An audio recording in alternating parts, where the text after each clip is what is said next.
สวัสดีค่ะเรามาตอนที่เสื้อกันหนาวดอกกุหลาบ EP ที่3เลยนะคะใน EP นี้เราจะทำการถักด้านข้างค่ะถักวนก่อน1 รอบพอมาด้านนี้นะคะเราจะทำการเชื่อมปลายแขนยาวลงมาถึงลำตัวถึงชายเสื้อนะคะเราจะเริ่มตรงด้านหลังก่อนเราปักเข็มไปที่ปลายชายสุดของดอกนี้เลยนะคะตรงมุมค่ะ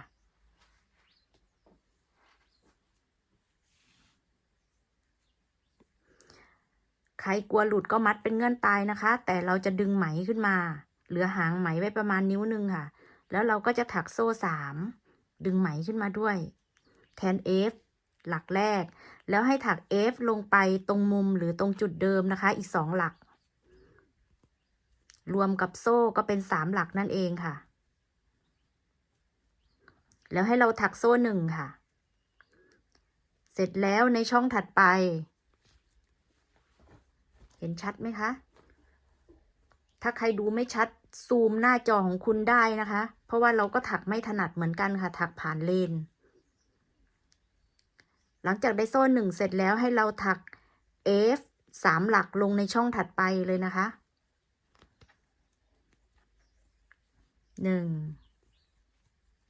2 3ขั้นด้วยโซ่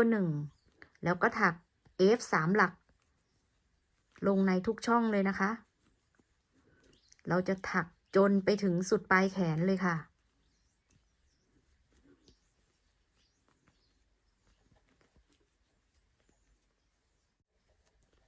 อย่าลืมขั้นด้วยโซ่1นะคะ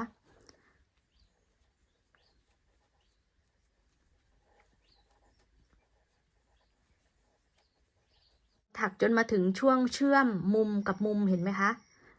เราจะถัก F หลักแรกลงในมุมฝั่งนี้หลักที่2เราจะปักลงใน X หรือตรงจุดเชื่อมนะคะพอ F หลักที่3เราจะมาปักลงในจุดมุมฝั่งนี้ค่ะหลังจากเราได้โซ่1เสร็จแล้วนะ F หลักที่1ลงไปในมุมฝั่งนี้ F หลักที่2ลงในตรงจุดเชื่อมเลยค่ะปักลงไปเลย F หลักที่3ลงในมุมฝั่งนี้เลยเห็นไหมของดอกถัดไปเลยนะเพราะว่าตรงนี้มันกว้างค่ะเราจะต้องกระจายนะคะเนี่ยให้ได้ลักษณะนี้นะตรงจุดเชื่อมขั้นด้วยโซ่1ตรงนี้ก็ถัก F 3หลักลงในทุกช่องปกตินะคะ F 3หลัก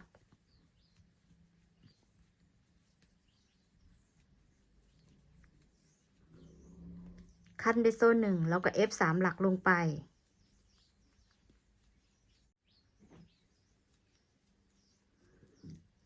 นี่นะคะพอมาถึงจุดเชื่อมเราก็จะถัก F 1หลักลงในนี้นะคะลงในจุดมุมฝั่งนี้1หลักลงตรงกลาง1หลักแล้วก็มาดอกถัดไปอีก1หลักให้ถักแบบนี้จนสุดปลายแขนเดี๋ยวเรามาเจอกันอีกครั้งตรงสุดปลายแขนนะคะเราได้ถักจากชายเสื้อนะคะยาวขึ้นมาจนสุดแถวโซ่1ตรงปลายแขนนะคะตรงมุมตรงนี้เราก็ถัก F 3หลักลงไปค่ะ1 2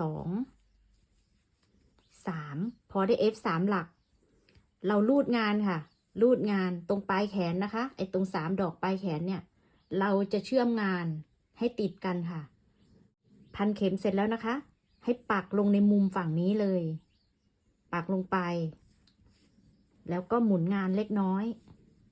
นี่นะคะทีนี้เราก็จะถักเชื่อมกันจากปลายแขนยาวไปจนสุดชายเสื้อของอีกฝั่งนะคะอันนี้เราก็ปัก F 3หลักลงไปเลยนะ1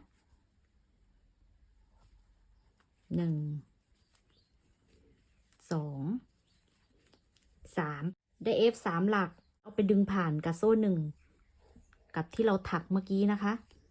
นี่วิธีเชื่อมก็เหมือนเชื่อมไอตัวเสื้อนี่เลยค่ะดึงผ่านแล้วก็โซ่1ทีนี้ก็ค่อยมาถัก F 3หลักลงในช่องถัดไป1 2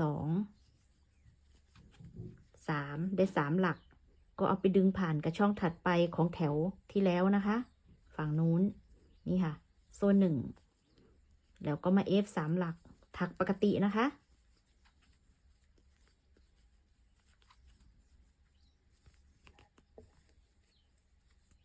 ดึงผ่านแล้วโซ่หนึ่ง F 3 หลักลงในช่องถัดไป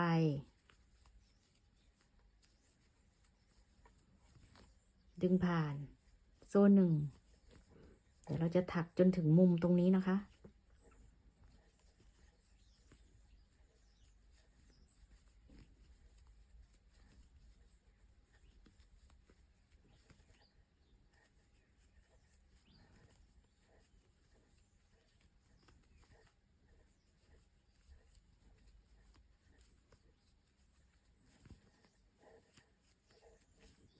นี่ค่ะพอถึงตรงมุมเชื่อมนะคะเห็นไหม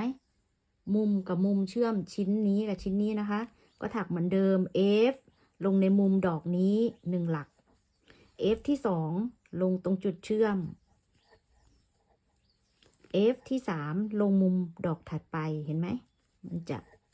กระจายกันนะคะนี่เสร็จแล้วก็ปกติเอาไปดึงผ่านกับช่องถัดไปโซ่หนึ่งแล้วก็ถัก F 3 หลักลงในทุกๆช่องค่ะเราจะทำแบบนี้จนสุดแถวเลยนะคะเดี๋ยวเราจะมาเจอกันอีกครั้งตอนเราสุดแถวค่ะเราได้ถักจากปลายแขนเสื้อนะคะยาวมาจนสุดชายนี่นะคะสุดชายเสื้ออันนี้คือฝั่งที่เราเริ่มต้นด้วย F 3 หลักเห็นไหมคะเรามาสุดชายเสื้อฝั่งนี้ดึงผ่านก่อนโซ่หนึ่งเสร็จแล้วก็มา F 3 หลักลงในมุมฝั่งที่เรากำลังถักนะคะ F 3 หลักลงไป1 2 3เสร็จแล้วให้เราเอาไปปักกับ F นะคะตัวแรกที่เราขึ้นงานเพื่อจบแถวค่ะใช้เข็มหัวเล็กช่วยก็ได้จะได้ง่ายๆนะคะปักลงไปแล้วก็ดึงผ่านล็อก1 ครั้ง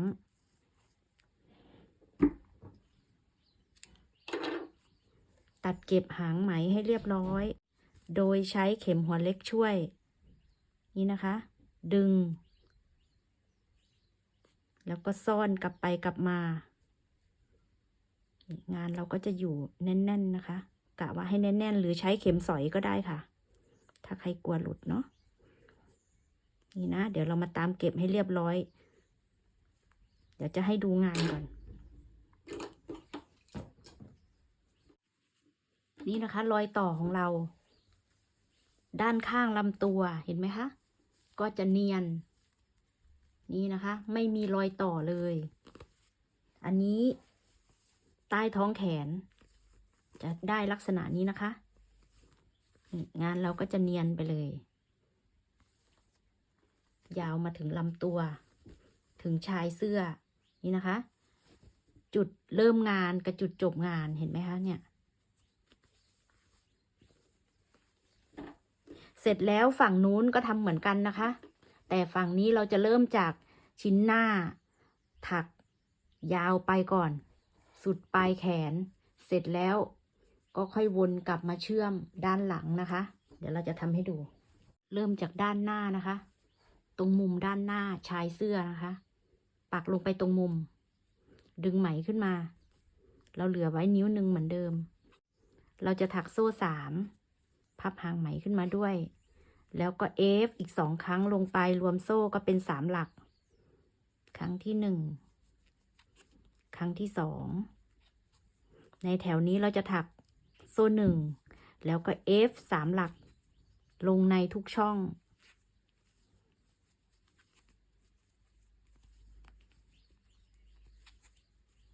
ทำเหมือนกันทุกประการนะ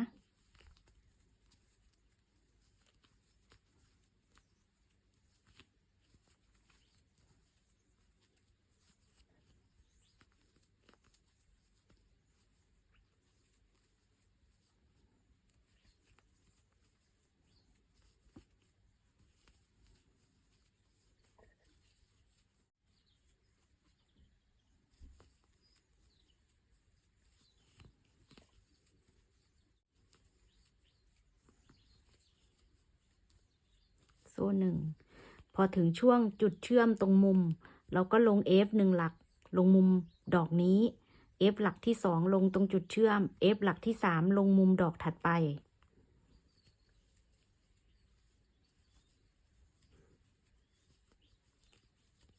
ขั้นด้วยโซ่1นะอย่าลืมนี่นะแล้วก็ถัก F 3หลักขั้นด้วยโซ่1ลงในทุกๆช่องพอถึงช่วงมุมก็เหมือนเดิม F หลักที่1หลักที่2หลักที่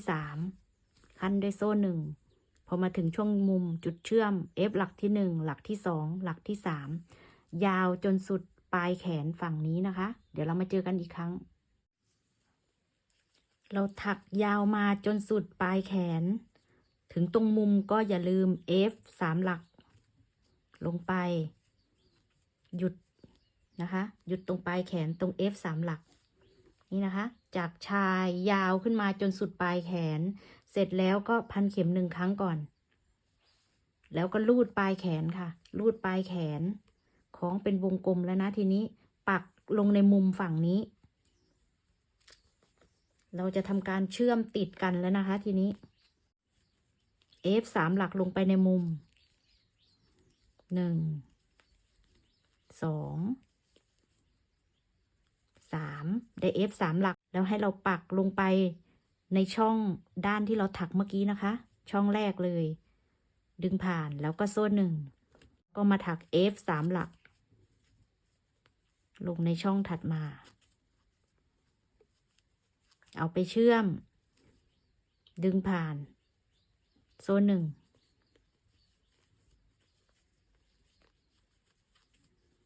นี่นะคะถักยาวไปจนสุดชายเสื้อรอยต่อของเรานะคะถักยาวไปพอมาถึงจุดมุมก็อย่าลืมนะ F ตัวที่1ตัวที่2ลงตรงกลางตัวที่3ลงในฝั่งมุมของดอกถัดไปเดี๋ยวเรามาเจอกันอีกครั้งตอนสุดปลายแถวค่ะถักมาจนสุดชายเสื้อถึงตรงมุมนะ F ลงไป3หลักก่อน1 2 3เสร็จแล้วใช้เข็มหัวเล็กค่ะปักแทงไปกับจุดตรงโซ่3หรือตรง F จุดแรกของเรานะคะดึงผ่านล็อก1ครั้งตัดไหมเก็บหางไหมให้เรียบร้อย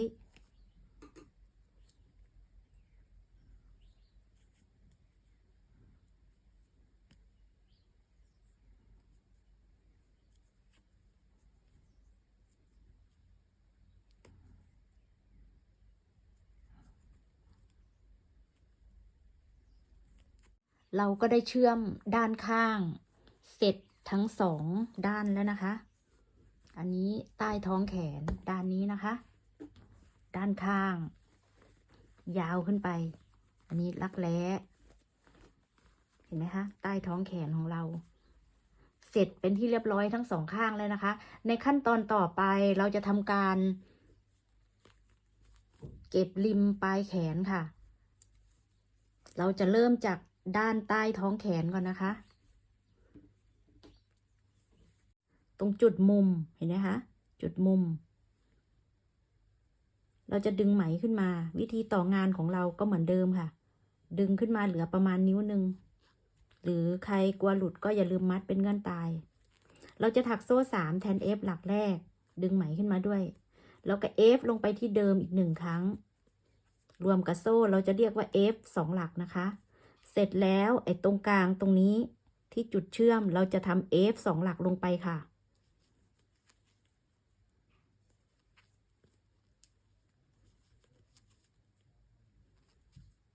เสร็จแล้วก็ให้ F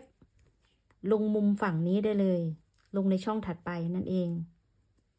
เราจะทำ F 2หลักไม่มีโซ่นะคะในแถวนี้เพื่อที่จะทำให้ปลายแขนของเราหุบลงแล้วเราจะได้จัมป์ลักษณะนี้ค่ะแล้วก็ F ลงในทุกๆช่อง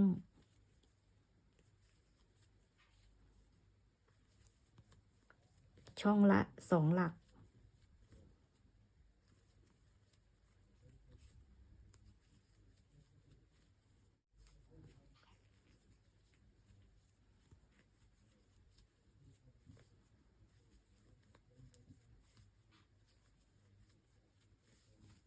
พ พอมาถึงมุมนะคะ เราจะไม่ลงในนี้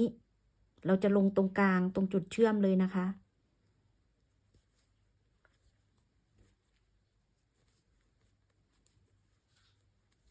นี่เสร็จแล้วก็ข้ามมาลง F 2 หลักลงในทุกๆช่อง วนรอบปลายแขน จนมาถึงจุดเริ่มต้นที่เรามาร์กไว้นะคะนี่ติดมาร์กด้วยเดี๋ยวลืม เราเริ่มตรงนี้นะคะ ถักจนมาถึงจุดที่เราเริ่มงาน เราถักจนมาถึงจุดที่เรามาร์กไว้นะคะ ในหลักสุดท้าย เราก็ซีดึงผ่านกับจุดที่เราเริ่มงานตรงโซ่3ได้เลย1 2 3เนี่ยปักลงไป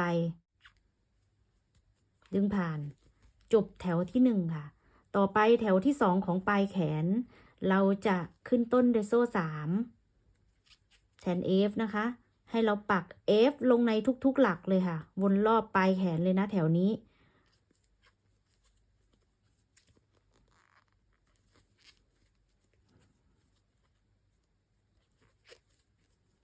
ปลายแขนของเราก็จะเริ่มหุบลงค่ะแถวนี้ไม่มีอะไรปัก F ลงในทุกหลักเลยวนรอบเดี๋ยวเรามาเจอกันอีกครั้งตรงจุดจบแถวถักวนรอบปลายแขนจนมาถึงจุดเริ่มต้นตรงโซ่3นะคะปักเข้าไปดึงผ่านจบแถวที่2ค่ะ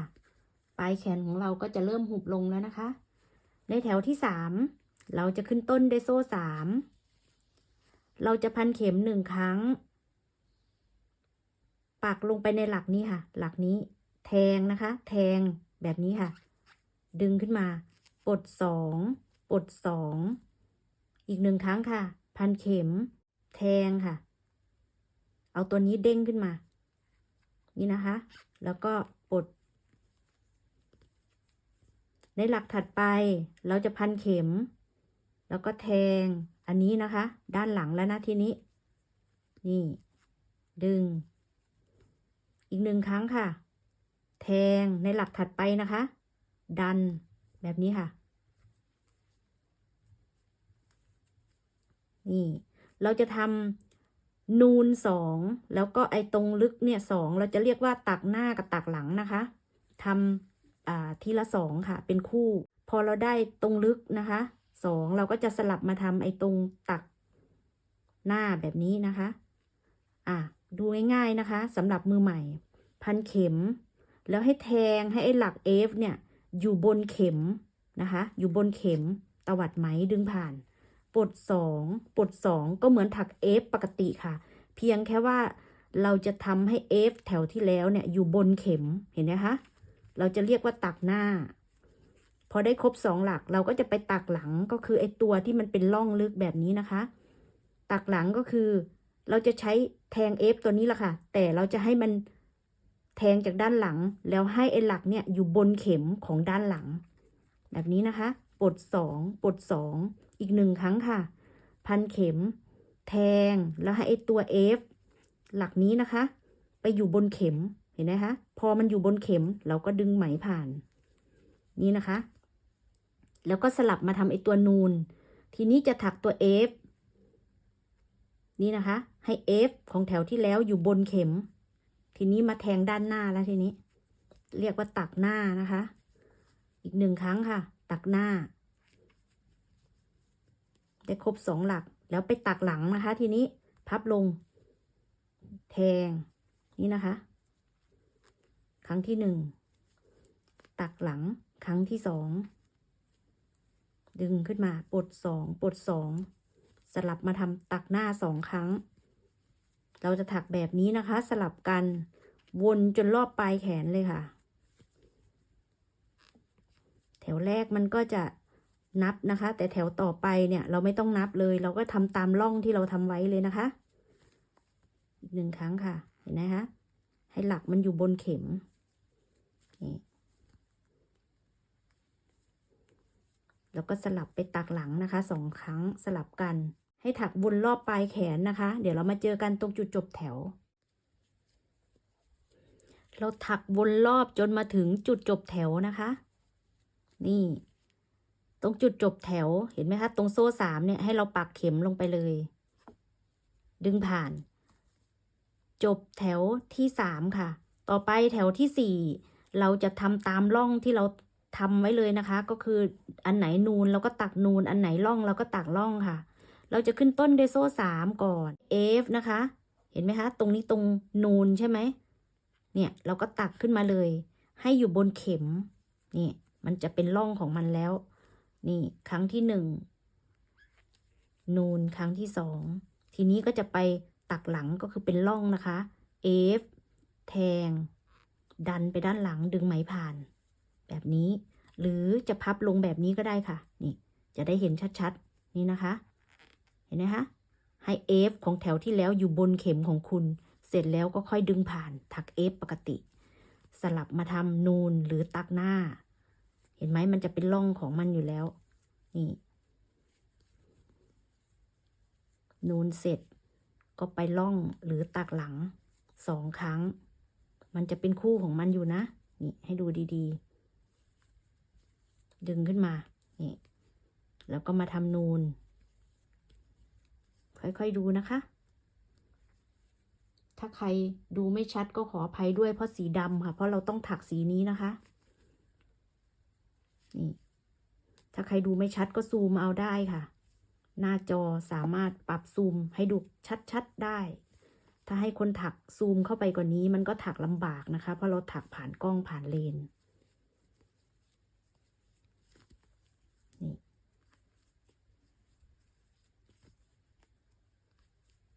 นี่นะคะมันจะเป็นคู่เป็นร่องของมันอยู่แล้วถักวนไปเดี๋ยวเรามาเจอกันอีกครั้งตรงจุดจบแถวค่ะเราถักจนมาสุดแถวอีกครั้งหนึ่งเลยนะคะเราจะจบแถวให้ดูอีก1ครั้งจบแถวตรงโซ่3เห็นไหมคะตรงจุดเริ่มงานให้เราปักเข็มลงไปดึงผ่านจบแถวแบบนี้ค่ะไอความยาวตรงนี้นะคะถักได้ตามใจชอบเลยแต่เดี๋ยวสาวน้ำมนต์จะถักอีก1รอบนะคะขึ้นต้นด้วยโซ่3ตามร่องมันตักหน้าครั้งที่1ตักหน้าครั้งที่2เสร็จแล้วก็ไปตักหลังนี่ดันไปด้านหลังนะคะ F นี่ให้ F อยู่บนเข็มแล้วค่อยดึงผ่านแล้วก็มาตักหน้านี่ง่ายหน่อยช้อนให้มันอยู่บนเข็มแล้วค่อยดึงไหมนี่ก็ถักปกตินี่แหละค่ะตามร่องมันไปเลยนะคะ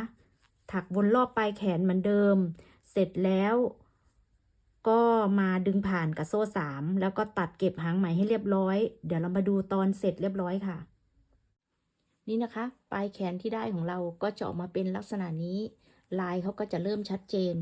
นูน2ร่อง2นะคะใครต้องการยาวกว่านี้ก็สามารถถักเติมได้อีกแถวหนึ่งหรือ2แถวก็ว่าไปนะคะส่วนแขนด้านนี้ก็ทำเหมือนกันทุกประการค่ะนี่นะคะถักเสร็จออกมาทั้ง2ข้างน่ารักมากเลยนะคะแขนจ้ำไปเวลาใส่มันก็จะตกอยู่ตรงแค่ข้อแขนของเราค่ะ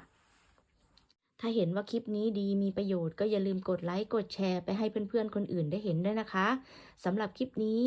สวัสดีค่ะ